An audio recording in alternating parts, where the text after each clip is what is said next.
What's up, rookies? How's it Welcome to going? another snippet on what pharmacists do. Today, we're going to talk about nuclear pharmacy and what exactly a nuclear pharmacist is. And to do that, I am so excited to have with me Dr. Charlie Lynn. Hi guys. And then you, Dr. Charlie Lynn, right? But I'm going to call you Charlie because, you're my friend now. Perfect. Yep. First name basis. First name basis. I'm Brigitte, you're Charlie. So welcome to the What Pharmacists Do. Here we talk about what pharmacists do. We showcase what pharmacists do and explore inspiring pharmacy career paths. And I'm so excited to have you on to talk about nuclear pharmacy. So can you start by telling us about yourself? Why did you choose pharmacy?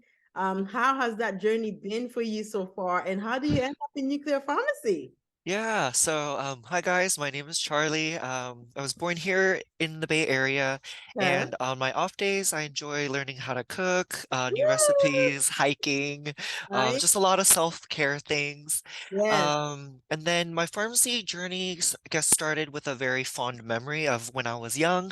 My mom, anytime she came down with a cold, Uh-huh. I would go and just run off and get her medicine, and it was just really interesting to watch that instant gratification of like how the effects of my actions like made a difference in the life of someone I cared about. And Mm, so I was like, wow, so how come the things we put into our bodies work the way they do? So okay. that first started my curiosity as to Okay. like why medicines work. But That's unfortunately, interesting. I faint when I see bodily fluids.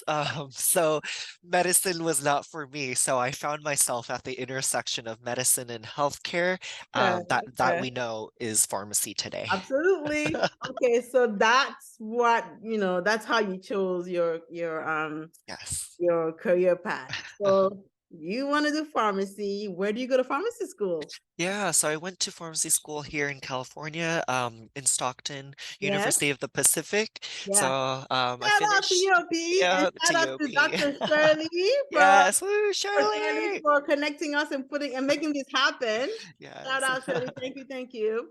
So UOP. Okay, okay, my bad. Sorry, go ahead. No, not at all. And yeah, so was a resident there for 6 years in Stockton. So that's an Okay. accomplishment in So itself. you started right after high school then. Right after high school. Okay, Yeah, nice, yeah. nice, nice. Okay. And it's in a Stockton ain't an easy place to be. Oh no, not at all. But you meet friends, they make it Yeah, better, and yeah, the professors there are great. So yeah, yeah, yeah. yeah, yeah. So then UOP and then you graduate in what year? 2021? 2021. Yep. Yeah. Yep. Then do you go straight into nuclear pharmacy or what happened? I didn't. So I actually dabbled in outpatient. So I was Okay. hired right out of pharmacy school working as their graduate intern. So Okay. Okay. I Okay. helped set up kind of their COVID clinic, help coordinate Oh on a yeah. team with that since it was Okay. still COVID season back then. Okay. Okay. So you're done with your P, and you mentioned you dabble a little bit into retail pharmacy because you had that offer right after pharmacy school. So how does nuclear pharmacy come into play? Yeah, so it was not talked about in pharmacy school, like totally unheard of, and Absolutely. very niche role. And so I wanted to I missed that learning drive, and Okay. I applied to the job and I got it, and then it was definitely a very humbling experience. It is still today. The learning curve is really steep. However, it's really rewarding. I would say just the things that I'm learning about, and it's just contributes to the field of pharmacy that is like ever growing, and that's what makes Yeah, pharmacy interesting. yeah. Because Yeah. like you said, they don't talk to us in pharmacy school about nuclear pharmacy. When I hear nuclear pharmacy, I'm like, are they making bombs over there or what? Yeah, I don't right. know what the hell that means. Yeah. So I feel you when you find this job opening and you don't know what it's about, but you mentioned being interested in learning. wanting to learn more, wanting to grow. So you took a chance and you applied, right? And now you're learning. And it's not we learning is a lifelong process. Like even me as a traditional hospital pharmacist role, there's not one day that I don't learn something. So I can only imagine what it's like for in Nuclear pharmacy. so what are the qualifications besides your Form D? Is there an other certification that you have to get to be able to work as a nuclear pharmacist, or some kind of experience you have to have? Yeah, so aside from the Form D, we Mhm. also have to get certified in what's called an authorized nuclear pharmacist user, so the ANP.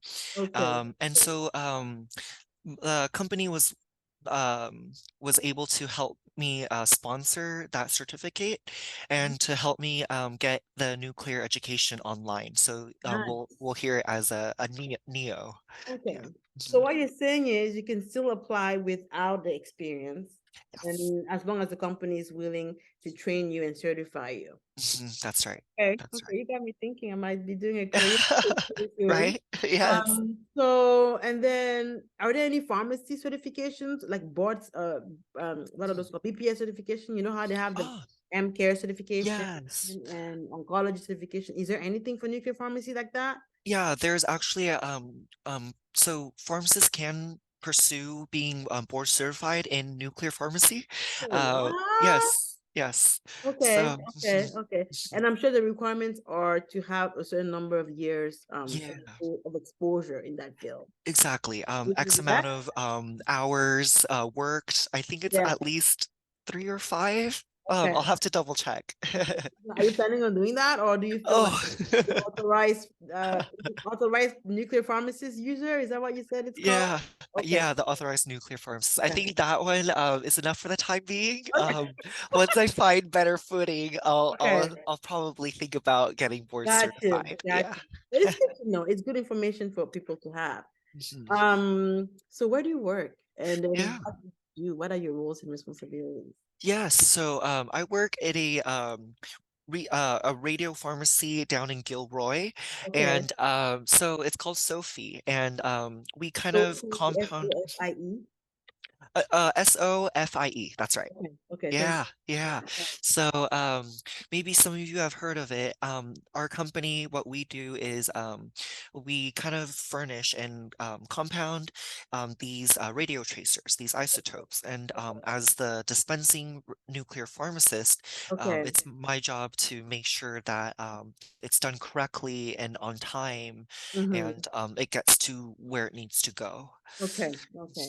Do you have some examples of those that you compound so we can kind of see if we're familiar with them and see how they play into our own role as pharmacists? Like in the hospital, for example, I'm sure we use some of the products that you compound. Yes, so one of the common things that we compound is maybe something called FDG, which stands for fluorodeoxyglucose. Oh yeah. And Yeah. yes, Yeah. yes. So this is kind of one of those really common tracers. And actually, for those who are curious, the life cycle of FDG actually starts in a machine called cyclotron. So I didn't learn any of this in It pharmacy sounds like school. a sci-fi movie. I know, right? Like NASA. So Yeah.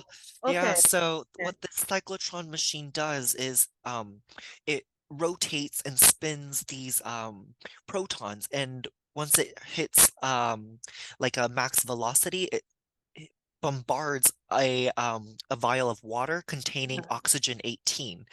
And oxygen 18, when the neutron comes off, um, it becomes fluorine 18. And this is what is radioactive. And this fluorine 18 can now be attached to glucose or any other molecules, depending on the disease. So certain diseases have a better affinity, binding affinity The for the macromolecules. molecule, Mhm. exactly. And specifically with the glucose molecule, when it's attached with the fluorine, it becomes FDG, fluorodeoxyglucose. And what we know about cancer is that they love glucose. They will uptake it, and on a PET scan, they come up It as would be exactly. shine bright. Shine bright like a diamond. Ah, okay, okay, okay. So that's Yes, one of the products that you make. that's right. You mentioned the half-life. How Mhm. does that impact? Is that the same thing that we use as like expiration date or beyond use date? Is that what you guys call it, half-life?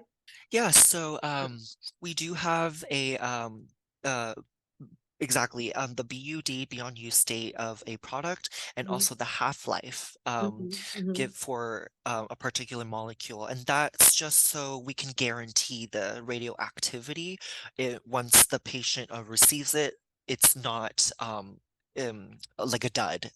We have to make sure there's enough radioactivity mhm. so that the PET scan will light up.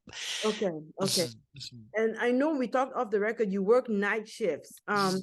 Yes. Does that have anything to do with the half-life or the BUD of the drugs? Can you explain how that relates to that? Yeah, so for example, the BUD of FDG is 110 minutes, so that's a little less than 2 hours.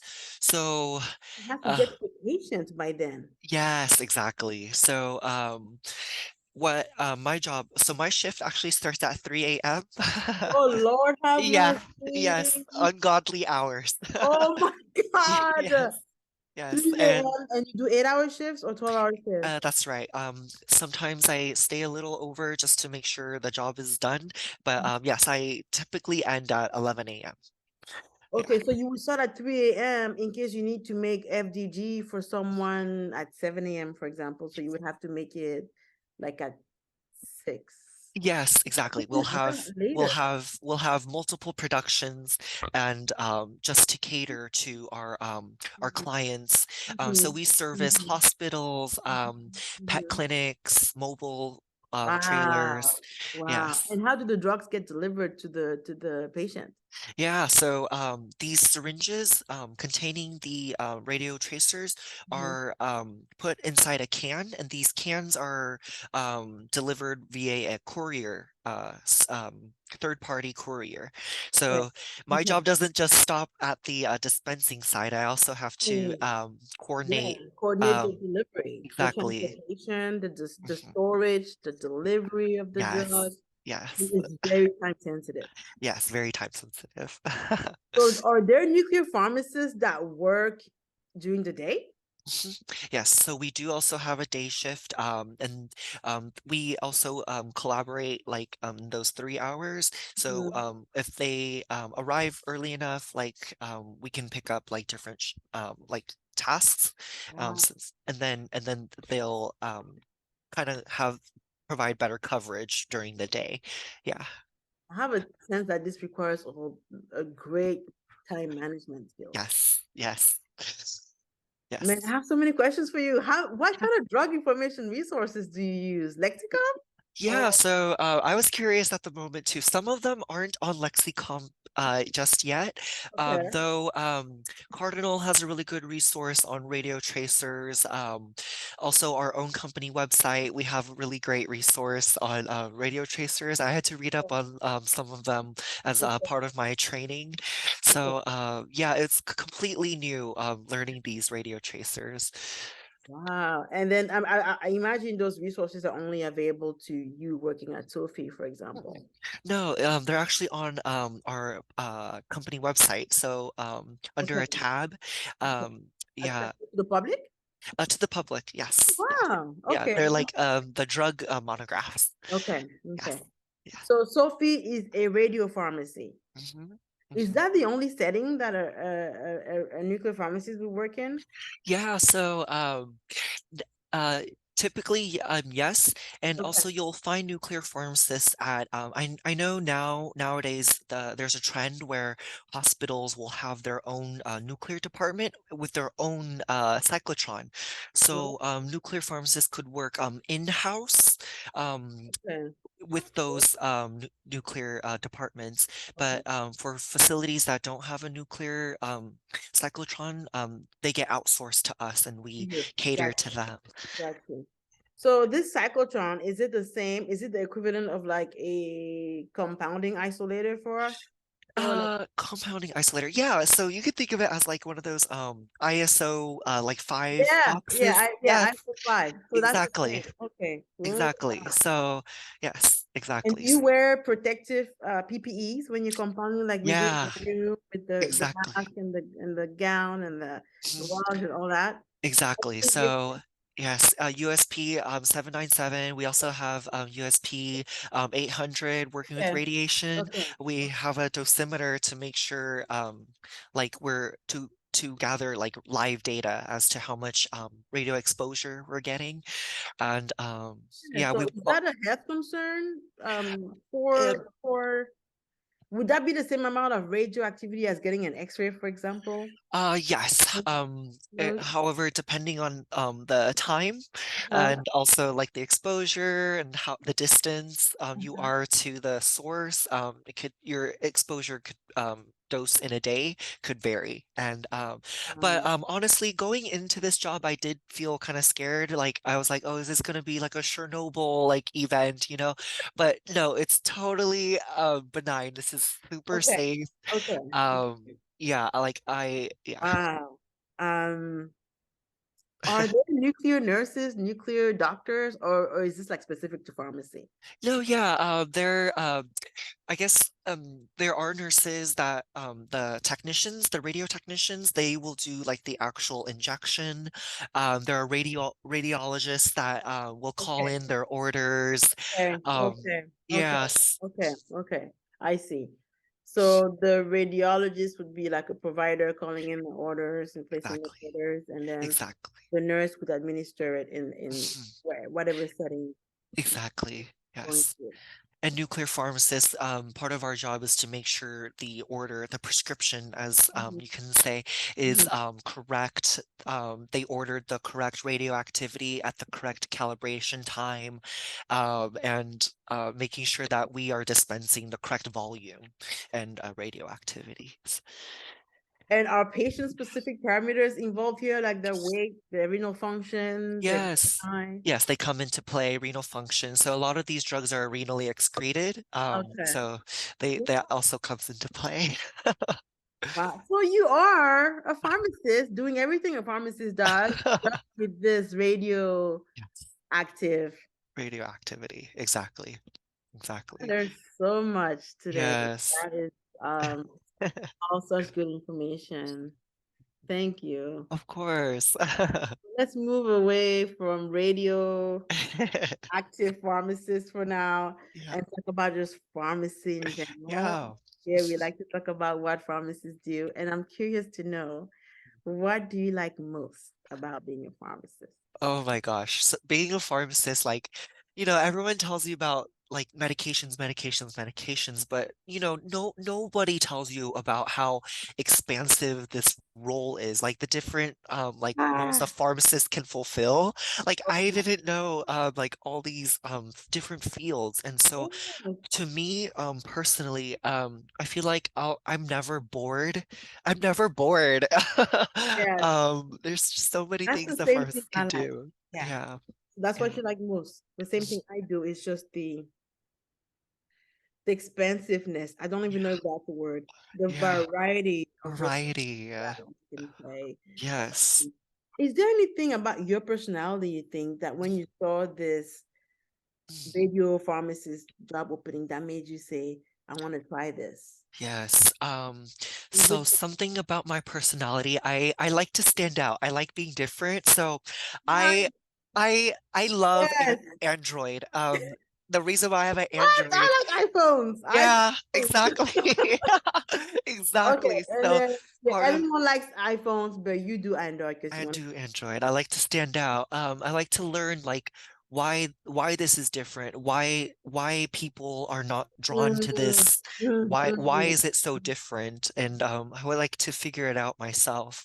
Yeah, So my curiosity definitely is is like a driving force of like why I wanted to do nuclear. It's very niche, very, very niche. it's super niche. Mhm.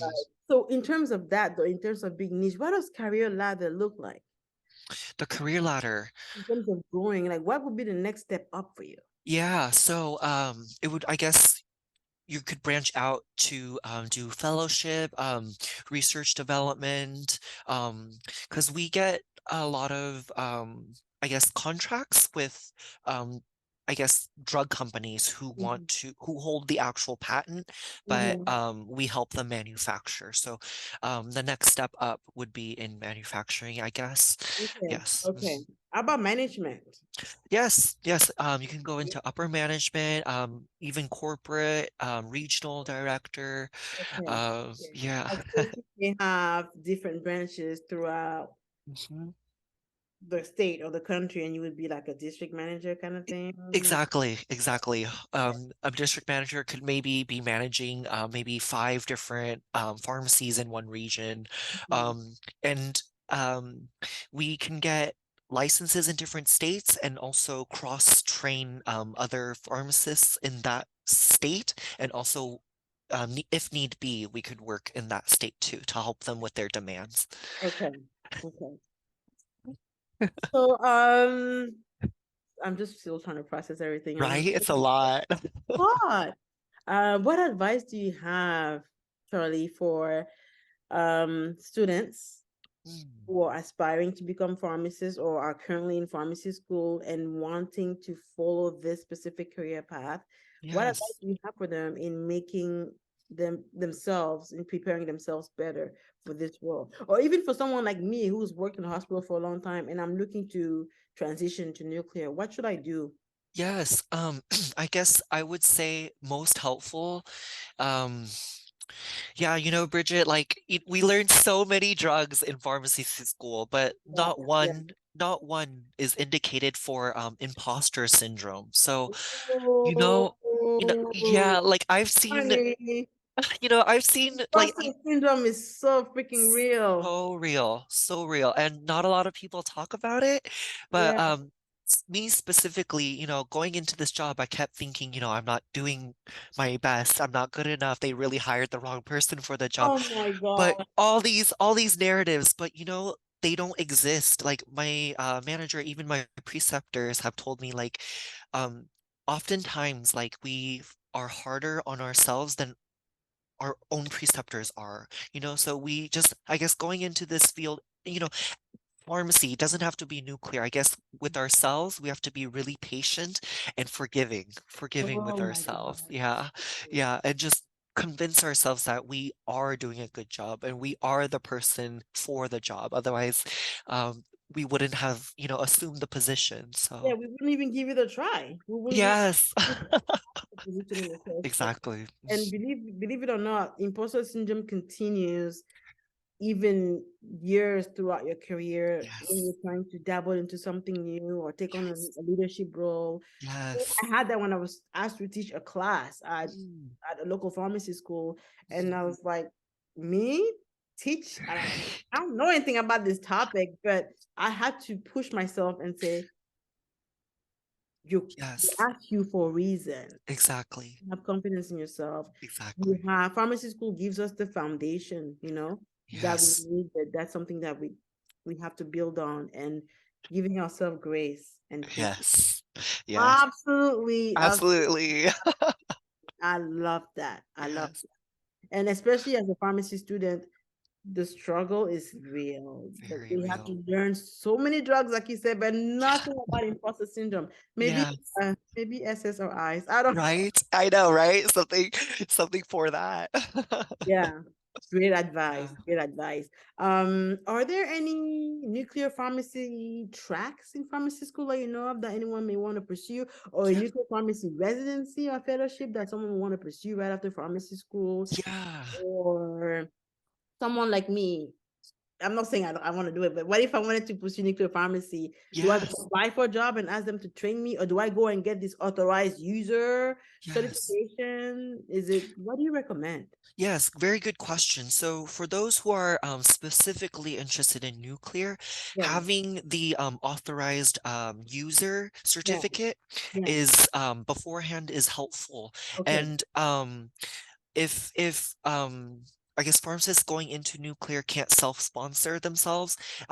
They can look for opportunities, and a lot of radiopharmacy companies are willing to train you to do Yeah, so.